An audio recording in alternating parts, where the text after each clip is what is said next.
لیکن ایک شخص وہ ہوتا ہے جو تکلیف میں ہے، پریشانی میں ہے، اس کے پاس پیسے بھی ہیں لیکن پھر بھی وہ خرچ نہیں کرتا اس لیے کہ میرے پیسے خرچ ہو جائیں گے، اور وہ اپنی تکلیف کا علاج نہیں کرواتا. تو ایسے شخص کو اس چیز کو کہتے ہیں بخل، اور ایسے شخص کو کہتے ہیں بخیل، جو اپنی ضرورت پہ بھی خرچ نہ کرے اور پیسے کو بچا بچا کر جوڑ کر رکھے. اور یہ جو ہے وہ انتہائی غیر اخلاقی حرکت ہونے کے ساتھ ساتھ ایک برائی ہے، بری چیز ہے جس کی اسلام میں گنجائش نہیں ہے.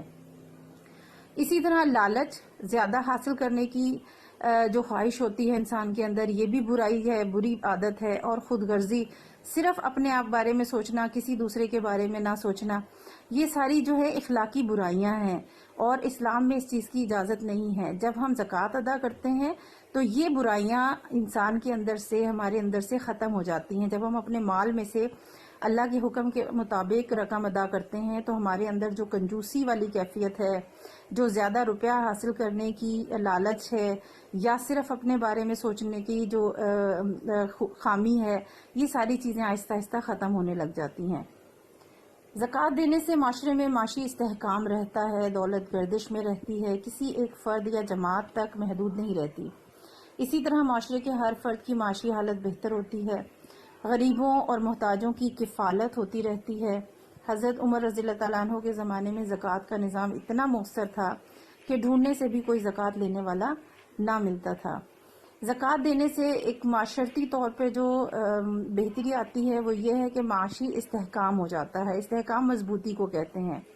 معاشی طور پر یعنی فائنینشلی جو روزگار ہے، روپے پیسے کے معاملات ہیں، وہ بہتری کی طرف چلے جاتے ہیں تمام لوگوں کے. وہ کس طرح سے ہوتا ہے کہ جب امیر لوگ غریب لوگوں کو زکوٰۃ ادا کرتے ہیں، رقم ادا کرتے ہیں، تو امیروں کے پاس تو آلریڈی ہوتی ہے دولت، لیکن کچھ رقم جب وہ غریبوں کو دے دیتے ہیں تو ان کے پاس بھی وہ دولت آ جاتی ہے اور وہ لوگ بھی اپنی ضرورتیں پوری کرتے ہیں.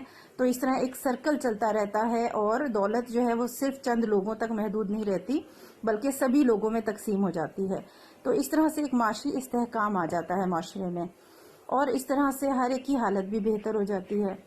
غریبوں محتاجوں کی کفالت ہوتی رہتی ہے. جو لوگ غریب ہیں، محتاج ہیں، ضرورت مند ہیں، جو کسی بیماری تکلیف کی وجہ سے روزگار حاصل نہیں کر سکتے، کما نہیں سکتے، تو وہ اس طرح سے دولت ان تک پہنچ جاتی ہے اور وہ اپنی ضرورتیں پوری کر لیتے ہیں. اور اس کی مثال حضرت عمر رضی اللہ تعالیٰ عنہ جو دوسرے خلیفہ تھے اسلام کے، اور ان کے زمانے میں اتنا بہترین نظام تھا زکوٰۃ کا کہ ہر غریب شخص تک، ہر محتاج تک زکوٰۃ پہنچتی تھی، اور اس زکوٰۃ کی رقم سے وہ اپنی ضرورت پوری کر لیتے تھے. نہ صرف ضرورت پوری کرتے تھے بلکہ اپنے جو ہے کوئی نہ کوئی کام یا کاروبار کر کے اپنی اس غربت کو ختم کر لیتے تھے. اور ایک وقت ایسا بھی اس زمانے میں آیا کہ زکوٰۃ دینے والے گھوم رہے تھے، ڈھونڈ رہے تھے کہ کوئی ایسا شخص، کوئی غریب، کوئی محتاج ہو جسے زکوٰۃ دیں، لیکن کوئی بھی شخص ایسا غریب اور محتاج باقی نہیں بچاتا اس معاشرے میں. زکوٰۃ کے نظام کو مؤثر طور پر نافذ کرنے اور ایمانداری سے زکوٰۃ دینے سے معاشرے سے غربت اور طبقاتی فرق کا خاتمہ ہو جاتا ہے.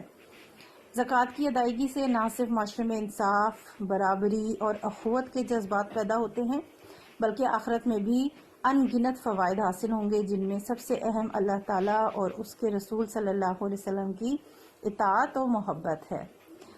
یعنی یہ جو ہم زکوٰۃ ادا کرتے ہیں، معاشرے میں بہتری آتی ہے، یہ سارے تو اس کے فوائد ہیں جو زکوٰۃ دی جاتی ہے اور ضرورت مندوں تک وہ زکوٰۃ پہنچتی ہے تو معاشرے کے اندر بہتری اور ان کی بہبود کا کام ہوتا ہے. لیکن زکوٰۃ کو مؤثر طریقے سے، ہم اچھے طریقے سے اگر ہمارے ملک میں یا کسی بھی جگہ پر نافذ کیا جائے، زکوٰۃ کو لینا اور زکوٰۃ کو صحیح طور پر مستحق لوگوں تک پہنچا دینے سے معاشرے میں جہاں کہیں بھی غربت ہوتی ہے یا طبقاتی فرق، یعنی کہ ایک لوور کلاس ہے، لوور مڈل کلاس ہے، بہت اپر کلاس ہے، یعنی بہت امیر لوگ ہیں، بہت دولت مند ہیں اور کچھ بہت غریب ہیں، تو اس طرح سے جو ایک معاشرے میں فرق آ جاتا ہے، غریب الگ ہیں اور امیر الگ ہیں، تو وہ فرق آہستہ آہستہ ختم ہونا شروع ہو جاتا ہے. کس طرح کہ جب آہستہ آہستہ غربت کم ہوگی اور غریب لوگ بھی روپیہ حاصل کرنے کے بعد اور کاروبار یا اپنی روزگار حاصل کرنے کے بعد آہستہ آہستہ نارمل حالات کی طرف آ جاتے ہیں، تو پھر وہ فرق جو ہے جو امیر اور غریب کا ہے وہ ختم ہو جائے گا. زکوٰۃ کی ادائیگی سے معاشرے میں انصاف، برابری اور اخوت کہتے ہیں بھائی چارے کو، یعنی انسان مسلمان آپس میں تمام بھائی بھائی ہیں، ایک دوسرے کی دکھ درد کو شیئر کرنے والے ہیں. تو جب ہم زکوٰۃ کی ادائیگی کے لیے ضرورت مند اور مستحق افراد کو ڈھونڈتے ہیں، ان تک رقم پہنچاتے ہیں، ان کی ضرورت کو پوری کرتے ہیں، تو آپس میں پیار محبت کے جذبات پیدا ہوتے ہیں. اور نہ صرف دنیا میں، پھر آخرت میں بھی بے شمار فوائد جو ہیں وہ حاصل ہوں گے. اور ان میں سب سے بڑا فائدہ اللہ تعالیٰ کی خوشنودی ہے، اللہ تعالیٰ کی محبت اور رضا حاصل ہوگی، رسول صلی اللہ علیہ وسلم کی رضا حاصل ہوگی. تو یہ تھا لاسٹ ٹاپک چیپٹر زکوٰۃ کا. ایکسرسائز کے اکارڈنگ کوشچن اس ٹاپک سے ریلیٹڈ آپ کا ہے، روزمرہ زندگی میں زکوٰۃ کے فوائد بیان کریں. اس کے لیے ویسے تو تمام پیراگراف جو ہے ٹاپک فوائد سے ہی ریلیٹڈ ہے، لیکن میں آپ کو تھوڑا شارٹ کروا دوں گی. اس کے اندر آنسر میں سب سے پہلے جو فرسٹ پیراگراف ہے یہ ہم پورا لیں گے.